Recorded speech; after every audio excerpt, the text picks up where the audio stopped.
Yeah, so like Zach was saying, so you can have two forms linked together in a view. So I have two forms here, and this example is like a job application form and then an interview feedback form.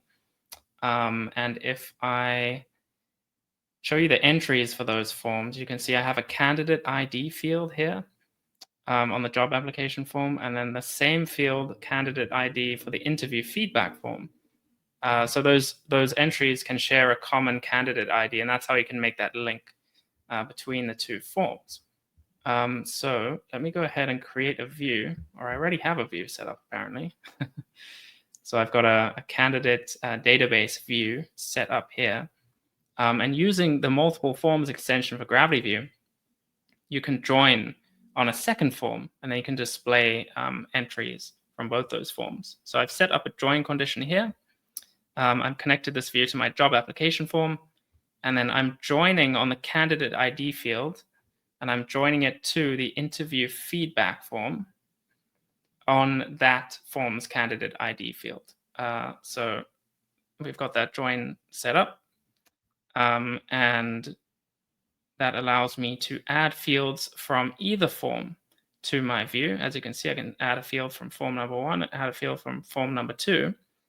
And now if I scroll down to the advanced filter here, add a condition, you can see now you can actually choose which form you want to, which form's fields you want to have access to in the condition. So like form number 1, and then I get a drop down with all the fields and all the data and entry meta, etc., associated with that form.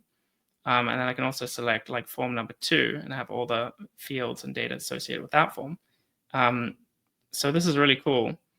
And yeah, this just allows you to create some really powerful and more advanced filtering conditions. So yeah, this is an awesome update. Yeah, and so because we added the enhanced conditional logic that supports multiple forms to the base package, the base like underlying technology, you can filter at the view level, which is what you're showing now, which is only show the entries that match these rules.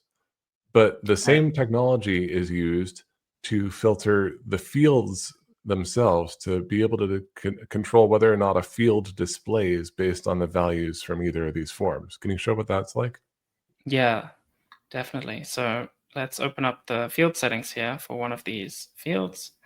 And then under visibility, we have this add condition option. And again, you get the same conditional logic interface here, but this will now only apply to that specific field. And again, you can filter or you can create conditions based on fields from either of the two forms. Yeah.